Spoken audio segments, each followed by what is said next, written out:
ഇന്ന് നമ്മൾ കാണാൻ പോകുന്ന ഒരു മിസ്റ്ററി ത്രില്ലർ പടമാണ്.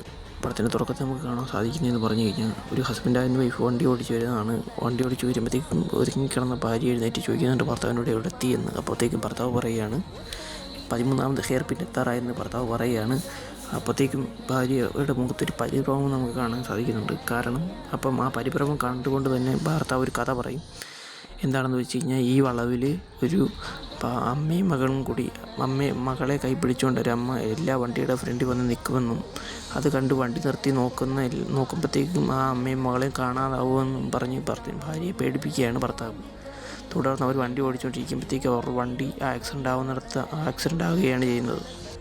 അവിടെയാണ് പടത്തിൻ്റെ ടൈറ്റിൽ കാർഡ് കാണിക്കുന്നത്, ഡയറി എന്ന് പറഞ്ഞു. പിന്നീട് കാണിക്കുന്നത് നമ്മുടെ ഹീറോയാണ്. ഹീറോ ഒരു പോലീസ് ഓഫീസർ ആവാൻ വേണ്ടിയുള്ള ട്രെയിനിങ്ങിൽ നടത്തിക്കൊണ്ടിരിക്കുകയാണ്. അപ്പോൾ ട്രെയിനിങ്ങിനിടയ്ക്ക് വെച്ച് അവർക്കൊരു ടാസ്ക് വരും. എന്താണെന്ന് വെച്ച് കഴിഞ്ഞാൽ അവിടെ ഇഷ്ടംപോലെ കേസ് ഫയൽസ് ഉണ്ട്. അതിൽ ഏതെങ്കിലും ഇഷ്ടമുള്ളൊരു കേസ് എടുത്ത് ആ കേസ് തന്നെ ഇൻവെസ്റ്റിഗേഷൻ ചെയ്യാനുള്ളൊരു ടാസ്ക്കായിരുന്നു. ഈ ഹീറോയുടെ ഫ്രണ്ടും കൂടി പോയി നിൽക്കും കേസ് ഫയൽ എടുക്കുക. അപ്പോൾ ഹീറോ പറയും താൻ കണ്ണടച്ചെടുക്കുന്ന ഏത് കേസാണെങ്കിലും ആ കേസായിരിക്കും താൻ സോൾവ് ചെയ്യാൻ പോകുന്നതെന്ന് ഹീറോ പറയുമ്പോഴത്തേക്കും അത് കഴിഞ്ഞ് ഹീറോ എടുക്കുന്ന കേസ് എന്ന് പറഞ്ഞു കഴിഞ്ഞാൽ ഒരു ഹസ്ബൻഡ് ആൻഡ് വൈഫ് ഹണിമൂണിന് വേണ്ടി കൊടൈക്കനാൽ പോയപ്പം അവിടെ വെച്ച് മരണപ്പെട്ടു. ആ കേസ് ഇതുവരെ തെളിയിക്കപ്പെട്ടിട്ടില്ല. 16 വർഷമായിട്ടും ആ കേസ് തുടർന്ന് പുള്ളിക്ക് കിട്ടിയ പോലീസ് സ്റ്റേഷനിലേക്ക് ചെല്ലുമ്പോഴത്തേക്കും അവിടുത്തെ ഇൻസ്പെക്ടർ പുള്ളിയെ കളിയാക്കുന്നുണ്ട്. ഇപ്പോഴും ഈ ചെറിയ പ്രായത്തിൽ പഠിച്ച പിള്ളേരെയൊക്കെ ഇപ്പോഴും എന്തിനിങ്ങനെയൊക്കെ ചെയ്യിക്കുന്നതെന്ന് ചോദിച്ച് പുള്ളി അവനെ കളിയാക്കുന്നുണ്ട്. തുടർന്ന് അതിനുവേണ്ടി ഒരു അസിസ്റ്റൻറ്റിനെ കൊടുക്കുകയും പിന്നീട് കാണിക്കുന്ന ഈ പടത്തിലെ ഹീറോയിനെയാണ്. ഹീറോയിൻ ആ സമയത്തൊരു കേസിനെ ഇടിച്ചുകൊണ്ടിരിക്കുന്നതായിട്ടാണ് കാണിക്കുന്നത്. പിന്നീട് ഇവർ രണ്ടും കൂടി ചേർന്ന് ഒരു പഴയ കോൺസ്റ്റബിളിനടുത്ത് ഇത് വിശദീകരിക്കാൻ വേണ്ടി പോകുമ്പോഴത്തേക്കും പുള്ളി പറയും 16 വർഷമായിട്ട് ഞങ്ങൾക്ക് ഇതുവരെ സോൾവ് ചെയ്യാൻ പറ്റുന്ന ഒരു ഏകപ്പെട്ട കേസ് ഇത് മാത്രമാണ്. കാരണം അന്ന് ഞങ്ങൾക്ക് ഒരു എവിഡൻസ് ഇതിനെപ്പറ്റി കിട്ടിയില്ല. ഏറ്റവും കൂടുതൽ പോയത് കേസാണെന്ന് പറയും. ഏറ്റവും കൂടുതൽ ഞങ്ങളിട്ട് വലപ്പിച്ചു, അതുകൊണ്ട് തന്നെ ഇത് ക്ലോസ് ആയില്ലെന്നും പറയും. അപ്പോൾ ഇനി ആ FIRലുള്ള എവിഡൻസ് അല്ലാതെ അതിൽ കൂടുതലൊന്നും പുള്ളിയുടെ അടുത്തോട്ടും കിട്ടത്തില്ല എന്നും പറഞ്ഞാണ് പുള്ളി അവിടെ നിന്ന് അവരെ പറഞ്ഞു വിടുന്നത്. അവിടെ നിന്ന് ഇറങ്ങിയ ശേഷം പിന്നെ കാണിക്കുന്നതെന്ന് പറഞ്ഞു കഴിഞ്ഞാൽ ഈ ഹീറോയിനും തമ്മിൽ പ്രണയത്തിലായ രീതിയിൽ ഒരു സോങ് ഈ പടത്തിൻ്റെ ആസ്വാദനത്തെ ഏറ്റവും കൂടുതൽ ബാധിക്കുന്ന ഈ സോങ്ങാണ്. ഈ സോങ്ങിന് ശരിക്കും പറഞ്ഞാൽ ആവശ്യമേ ഇല്ലായിരുന്നു. പിന്നെ ആ സോങ്ങിന് ശേഷം കാണിക്കുന്നതെന്ന് പറഞ്ഞു കഴിഞ്ഞാൽ ഇവൻ്റെ കൂടെ അവിടെ ട്രെയിനിങ്ങിനുണ്ടായിരുന്ന ഇവൻ്റെ കൂട്ടുകാരി വിളിച്ച് പറയും എനിക്ക് നിനക്കും കിട്ടിയത് ഒരേ കേസാണ് തോന്നുന്നു, ഒരേ മോട്ടീവാണ്, ഇവരെല്ലാം സ്വർണത്തിന് വേണ്ടിയാണ് ഈ കൊലകളൊക്കെ ചെയ്തേക്കുന്നത്, ഇതുപോലെ തന്നെ ഓരോ റിസോർട്ടുകളിലൊക്കെ പോയാണ് അവരും കൊല ചെയ്തേക്കുന്നതെന്ന് പറയും. അത് കഴിഞ്ഞ് ഇതന്വേഷിക്കാൻ വേണ്ടി വെളിയിലോട്ടിറക്കുമ്പോഴാണ് ഹീറോ കാണുന്നത് തൻ്റെ കാറ് മോഷണം പോയി എന്ന് കാണിച്ചതിന് ശേഷം പിന്നെ കാണിക്കുന്നത് പറഞ്ഞാൽ ഹോട്ടലിൽ ഉറങ്ങിക്കിടക്കുന്ന ഒരു ഹസ്ബൻഡ് ആൻഡ് വൈഫിനെ കുറച്ച് മോഷ്ടിക്കുന്ന ആൾക്കാർ കൊല്ലുന്നതായിട്ടാണ് പിന്നെ കാണിക്കുന്നത്. പിന്നെ ഹോട്ടലിൽ വന്ന് കൊന്നതായിട്ട് കാണിക്കുന്ന എല്ലാവരും കൂടി ഒരു ബസ്സിൽ കയറുന്നതായിട്ടാണ് കാണിക്കുന്നത്. അതേ ബസ്സിൽ തന്നെ യാത്ര ചെയ്യുന്ന യാത്രക്കാരിയായിരുന്നു ഇവരപ്പോഴത്തേക്കും പുറകിരിക്കുന്ന അമ്മൂമ്മയോട് പറയുന്നുണ്ട് എനിക്കൊരു മകനുണ്ട്, 3ാം ക്ലാസ്സിലാണ് പഠിക്കുന്നത്, അവന് മേളിലാണ് പുള്ളിക്കാരത്തെ ജീവൻ മുഴുവൻ കൊടുത്തേക്കുന്നത്, ഇപ്പോൾ അവനെ ഇട്ടിട്ട് തിരുപ്പൂര് പോകാമെന്ന് പറയുന്നുണ്ട്. തൻ്റെ മകനെ വിട്ടു വന്നതിൻ്റെ വിഷമം അവർ മുഖത്ത് കാണാനായിട്ടുണ്ട്. പിന്നീട് കാണിക്കുന്ന ഇയാളെയാണ് ബസ് സ്റ്റോപ്പിൽ ഇയാൾ ഫോണിലൂടെ സംസാരിച്ചുകൊണ്ടിരിക്കുകയാണ് തൻ്റെ കാമുകിയായിട്ട്. തൻ്റെ കാമുകിയുടെ കല്യാണമാണ് നാളെ. അപ്പോഴത്തേക്കും പുള്ളി നാളെ വിളിക്കാൻ വന്നില്ലേ, അവൾ ആത്മഹത്യ ചെയ്യുമെന്നും പറഞ്ഞ് പുള്ളിയെ വിളിച്ചുകൊണ്ടിരിക്കുകയാണ്. അപ്പോഴത്തേക്കും വരാമെന്ന് പറയുന്നതിനിടയ്ക്ക് പുള്ളിയെ ഒരാൾ ഫ്രണ്ടിൽ വന്ന് പേടിപ്പിക്കുന്നു. അത് കണ്ട് പേടിച്ച് പുള്ളിയുടെ ഉള്ള ജീവൻ പോകുന്നു. ഈ പുള്ളി അവിടെ നിൽക്കുകയാണ് ആ ബസ്സും കാത്ത്. തുടർന്ന് കാണിക്കുന്നത് ടിക്കറ്റ് എടുക്കുന്ന കണ്ടക്ടറെ.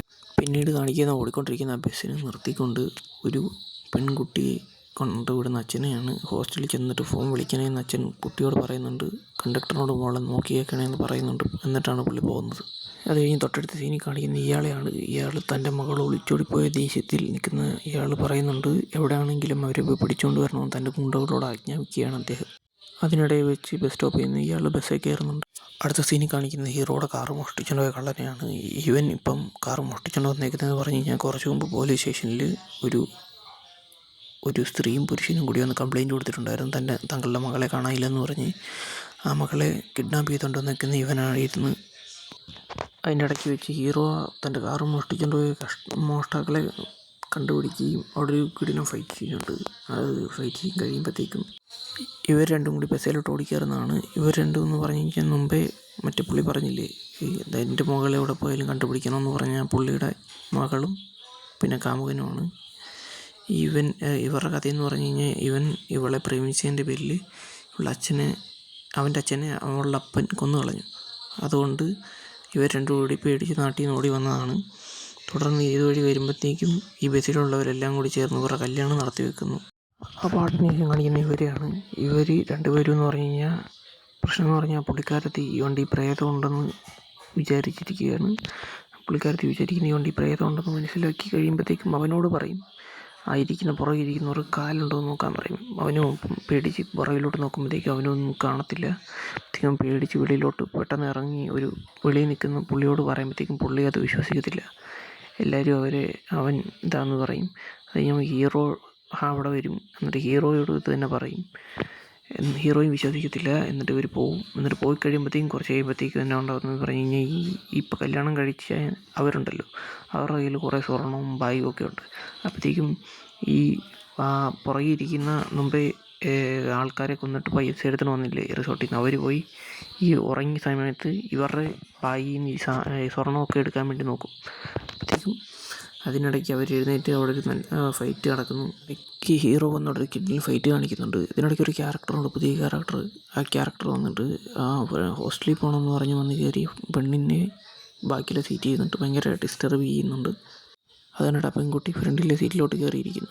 ആ കിടിലൻ ഫൈറ്റിന് ശേഷം ഹീറോ ഇങ്ങനെ പുറകിലോട്ട് തിരിഞ്ഞ് നോക്കുമ്പോഴത്തേക്ക് ഒരു കൈ കാണും. അപ്പോഴാണ് അപ്പോഴത്തേക്ക് ഹീറോ ഇൻട്രോവിന് ശേഷം കാണിക്കുന്നത് പറഞ്ഞാൽ ബൈന്ന് കൊള്ളയടിക്കാൻ നോക്കിയവന്മാരെ പിടിച്ച് ഇടിച്ചോണ്ടിരിക്കുകയാണ്. എന്നിട്ട് ചോദിക്കുകയാണ്, നീയൊക്കെ എന്തിനെങ്കിലും ചെയ്തതെന്ന് ചോദിക്കുമ്പോഴത്തേക്കും ഇവന്മാരുടെ ബാഗിൽ സ്വർണ്ണം ഇരിക്കുന്നത് ഹീറോ കാണും. ഹീറോ കണ്ടിട്ട് എന്ത് ചെയ്യും, ഹീറോ പോയി അമ്മരോട് ചോദിക്കുമ്പോഴത്തേക്ക് അമ്മ റിസോർട്ടിൽ നിന്ന് ആൾക്കാരെ കൊന്നിട്ട് അവിടെ നിർത്താം. തുടർന്ന് ഹീറോ എന്ത് ചെയ്യും, എന്നിട്ട് കൺട്രോൾ റൂമിൽ വിളിച്ച് പറയും ഇങ്ങനെ ഒരു വിഷയം ഉണ്ടായി. എന്നിട്ട് ഇങ്ങനെ ആൾക്കാരെ പിടിച്ച് ഇങ്ങനെ അവിടെ ഇട്ടിട്ട് ഇവന്മാർ ആൾക്കാരെ കൊന്നിട്ട് സ്വർണ്ണം എടുത്തതെന്ന് പറഞ്ഞെന്ന് പറയും. എന്നിട്ട് ഹീറോ എന്നിട്ട് അപ്പോൾ ഹീറോയോട് പറയും, നീ എന്തിനാവശ്യമില്ല ഈ കേസിലൊക്കെ തലയിടുന്നതെന്ന് ചോദിക്കും. എന്നിട്ട് പറയും, ഞാൻ അന്വേഷിക്കാൻ വന്ന കേസിലും ഈ കേസിലും ഒക്കെ മെയിൻ പോയിന്റ് എന്ന് പറഞ്ഞാൽ സ്വർണ്ണമാണ്, അതുകൊണ്ടാണ് ഞാൻ ഈ കേസ് നോക്കിയതെന്ന് പറയും. അപ്പോഴത്തേക്കും പുള്ളി പറയും, എന്നാൽ ഞാൻ പോയി നോക്കാമെന്ന് പറയും. അപ്പോഴത്തേക്കും പുള്ളി ചോദിക്കുക ഏതാ റിസോർട്ടെന്ന്. അപ്പോൾ റോസ് ഗാർഡൻ എന്ന് പറയുന്നൊരു സ്ഥലമാണ്, അതിൻ്റെ അടുത്താന്ന് പറയും. അദ്ദേഹം ഈ റോസ് ഗാർഡൻ അടുത്ത് ഇഷ്ടം പോലെ റിസോർട്ടുണ്ട്, അതിലേതാണെന്നും പറഞ്ഞ് ഞാൻ പോയി നോക്കുമെന്ന് പറഞ്ഞ് പുള്ളി ദേഷ്യപ്പെടുന്നുണ്ട്. പിന്നീട് കാണിക്കുന്നത് പറഞ്ഞാൽ ഹീറോ ബസ്സിലുള്ള എല്ലാവരെയും ചോദ്യം ചെയ്തുകൊണ്ടിരിക്കുകയാണ്. അപ്പോഴത്തേക്കും ഫ്രണ്ടിലോട്ട് പോകുമ്പോഴത്തേക്കും ഹോസ്റ്റലിൽ പോകാനായിട്ട് വന്ന് ബസ്സിൽ കയറിയ കൊച്ച് ഒരു സ്വപ്നം കണ്ട് പെട്ടിച്ചിട്ട് ഉണരുമ്പോഴത്തേക്കും എന്ത് പറ്റുമെന്ന് പറഞ്ഞു കഴിഞ്ഞാൽ പുറകിരിക്കുന്ന ചെറുക്കൻ എന്താണ് ചെയ്തതെന്ന് വിചാരിച്ച് ഹീറോ അവനെ തല്ലുന്നുണ്ട്. ശരിക്കും അവൻ ചെയ്തിട്ടുണ്ട്, അതിൻ്റെ പേരിലാണ് ആ കൊച്ചു ഞെട്ടി എഴുന്നേറ്റതെന്നാണ് അവനും ഹീറോയും വിചാരിച്ചിരിക്കുന്നത്. അതിൻ്റെ പേര് ഹീറോ അവനെ തല്ലുന്നുണ്ട്. എന്നിട്ട് തുടർന്ന് സംഭവിക്കുന്നതെന്ന് പറഞ്ഞു കഴിഞ്ഞാൽ ഹീറോയിനെ വിളിച്ചിട്ട് ഹീറോ പറയും, ഞാൻ വരുന്ന ബസ്സിൻ്റെ നമ്പർ ഞാൻ പറഞ്ഞുതരാം, നീ ബസ്സിൻ്റെ എവിഡൻസെല്ലാം എടുത്ത് വെക്കണമെന്ന് പറഞ്ഞ് ഹീറോയിനെ വിളിച്ചു പറയും. എന്നിട്ട് ഹീറോയിൻ ഇത് കേട്ട് അവിടുത്തെ ബസ് സ്റ്റാൻഡിൽ പോയി ചോദിക്കും, ഈ ഒരു ബസ് നമ്പരൊക്കെ പറഞ്ഞ് ചോദിക്കുമ്പോഴത്തേക്കും അവർ പറയും, ഇങ്ങനെ ഒരു ബസ് ഇവിടെ ഇല്ല, ഇതുവരെ ഇത്രയും കാലമായിട്ട് ഞാൻ ഹീറോ വന്നിട്ട് ഇങ്ങനെ ഒരു ബസ് നമ്പരെ കേട്ടിട്ടില്ല, അങ്ങനെ ഒരു ബസ് ഇവിടെ ഇല്ലെന്ന് പറയും. അപ്പം പുറകെ നിൽക്കുന്ന ആൾ പറയുന്നുണ്ട്, അവൻ വീട്ടിൽ ഭാര്യയെ പേടിച്ചിട്ട് ഇവിടെ വന്നിരിക്കുന്നതുകൊണ്ട് തെറ്റായിട്ട് പറയുന്നതാണെന്നൊക്കെ പറയുന്നുണ്ട്.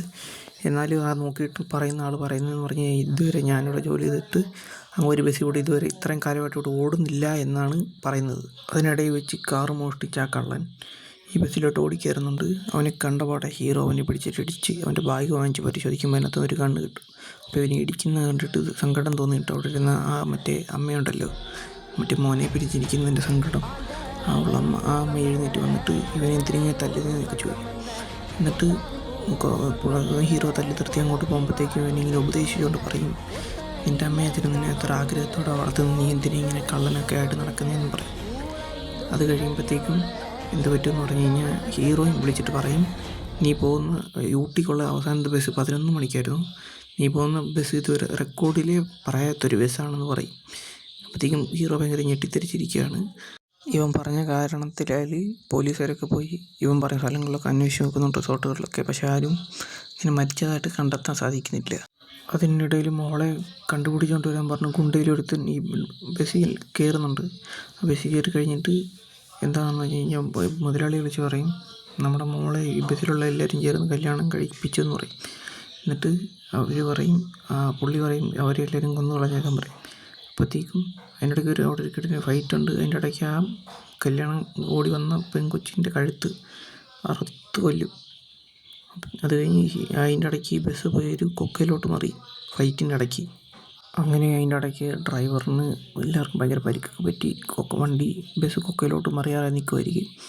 അപ്പോഴത്തേക്കും എല്ലാവരും കരയുന്നുണ്ട്, അമ്മയൊക്കെ എല്ലാവരും വിളിക്കുന്നുണ്ട്. ഭയങ്കര കരച്ചിലും ബഹളമൊക്കെ തന്നെയാണ്.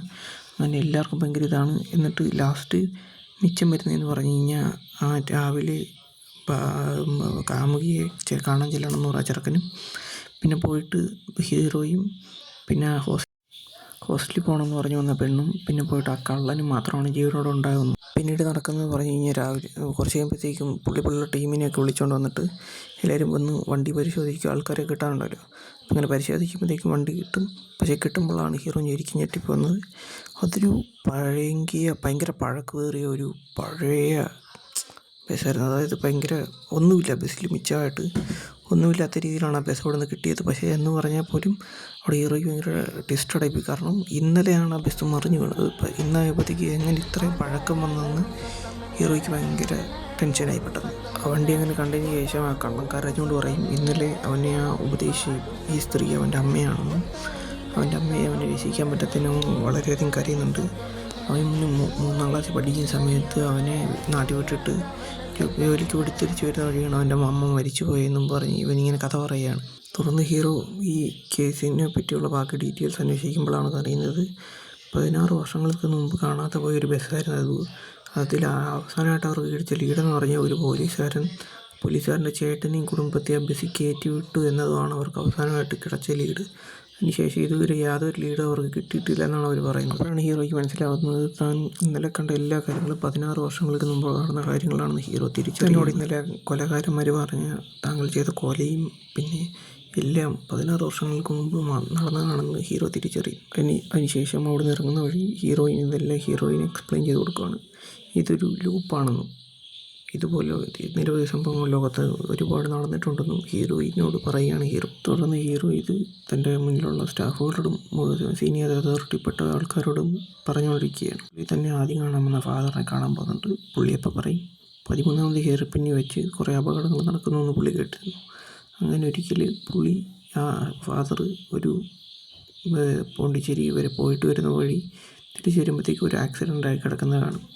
അതിൽ ആ ആക്സിഡൻ്റായി കിടക്കുന്ന കാറിൻ്റെ ബാക്ക് സീറ്റിൽ നിന്ന് കിട്ടിയതാണ് ഹീറോയെ എന്ന സത്യം പുള്ളി പറയുന്നു. കൂടെ പുള്ളി ഒരു ഡയറിയും കൂടി ഹീറോയ്ക്ക് കൊടുക്കുകയാണ്. പിന്നീട് നടക്കുന്നതെന്ന് പറഞ്ഞു കഴിഞ്ഞാൽ ഹീറോ ആ ഡയറി വായിച്ച് അവന് കിട്ടാത്ത കുറേ ചോദ്യങ്ങൾക്ക് ഉത്തരം അവൻ്റെ ആ ഡയറിയിൽ നിന്ന് കിട്ടുന്നുണ്ട്. പിന്നീട് സംഭവിക്കുന്നതെന്ന് പറഞ്ഞു കഴിഞ്ഞാൽ അവന് ബസ്സിനെ ഭയങ്കര അഡിക്ഷനോ, ആ ബസ് വരാത്തത് എന്താണെന്ന് ആലോചിച്ച് 13ാമത് ഹെയർ പിന്നിൽ പോയിരുന്ന് ആ ബസ് വരുമെന്ന് ഓർത്തവൻ കാത്തിരിക്കാൻ വേണ്ടി തുടങ്ങുകയാണ്. അത് അവനൊരു അഡിക്ഷനായിട്ട് മാറുവാണ്. അത് കഴിഞ്ഞ് 4 വർഷം കഴിഞ്ഞാണ് പിന്നെ കാണിക്കുന്നത്. 4 വർഷത്തിന് ശേഷം അവൻ്റെ കൂടെ ജോലി ചെയ്ത കുട്ടി വിളിച്ച് കല്യാണം പറയുമ്പോഴത്തേക്കും നാളെ വീട്ടിലോട്ട് വരാമെന്ന് പറയുമ്പോഴത്തേക്കും അവൻ പറയും നാളെ അവൻ്റെ അച്ഛനമ്മയുടെ ഓർമ്മ ദിവസം അതുകൊണ്ട് വരണ്ടെന്ന് പറയും. അപ്പോഴത്തേക്കും അവൾ പറയുന്നുണ്ട് ഇവർക്ക് ഇങ്ങനെ ഓർമ്മ ദിവസം മാത്രം ആചരിച്ചാൽ പോരാ, അവർക്ക് ചെയ്യാനുള്ള കർമ്മമൊക്കെ ചെയ്യണമെന്ന് പറയുമ്പോഴത്തേക്കാണ് ഹീറോയിൻ ചോദിക്കുന്നത് എൻ്റെ അച്ഛനമ്മ മരിച്ച ദിവസം ഏതാണെന്നപ്പോൾ അവൻ പറയും ഫെബ്രുവരി 29, 2000. അപ്പോഴാണ് ഹീറോയിനൊരു കാര്യം മനസ്സിലാവുന്നത്, ഇതും അവൻ്റെ അച്ഛനമ്മയും ബസ് ആക്സിഡൻറ്റും എൻ്റെ അച്ഛനമ്മയും മരിച്ച ഒരു ദിവസമെന്ന് പറയും. അപ്പോഴത്തേക്കും ആണ് ഹീറോയ്ക്ക് മനസ്സിലാവുന്നതെന്ന് പറഞ്ഞു കഴിഞ്ഞാൽ ഇതൊരു ലൂപ്പാണെന്നും ഇത് 4 വർഷം കൂടുമ്പോൾ മാത്രം ആ ഒരു ദിവസം, അതായത് ഫെബ്രുവരി 29 എന്ന് പറയുന്ന ഒരു ദിവസം ഉണ്ടല്ലോ, 4 വർഷം അതിവർഷമാണല്ലോ, 4 വർഷം കൂടുമ്പോഴല്ലേ വരത്തുള്ളൂ. അങ്ങനെ വരുന്ന അതിവർഷം വരുന്ന 4 വർഷം കൂടുമ്പോൾ മാത്രം വരുന്ന ആ ദിവസം മാത്രമാണ് ലൂപ്പായി വരുന്നതെന്ന് പറയും. ഇന്ന് ഹീറോയ്ക്ക് മനസ്സിലാവും. ഹീറോ ഇത് കേട്ട് ഞെട്ടിത്തിരിഞ്ഞ് നിൽക്കുമ്പോഴാണ് എന്നിട്ട് തുടർന്ന് കാണിക്കുന്നതെന്ന് പറഞ്ഞ് ഹീറോ 4 വർഷം കൂടി വരുന്ന ഫെബ്രുവരി 29 എന്ന് പറയുന്ന ആ ഡേറ്റായി കഴിഞ്ഞിരിക്കുന്നതെന്ന് മനസ്സിലാക്കിയ ഹീറോ ആ ബസ്സിന് വേണ്ടി പോയി കാത്തിരിക്കുമ്പോഴത്തേക്ക് ആ ബസ് വരുന്നതായിട്ടാണ് കാണിക്കുന്നത്.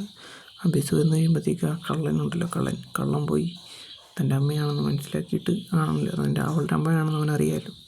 എന്നിട്ട് ആ സ്ത്രീയുടെ അടുത്ത് വരുന്നത് ആ കള്ളൻ കരയുകയാണ്.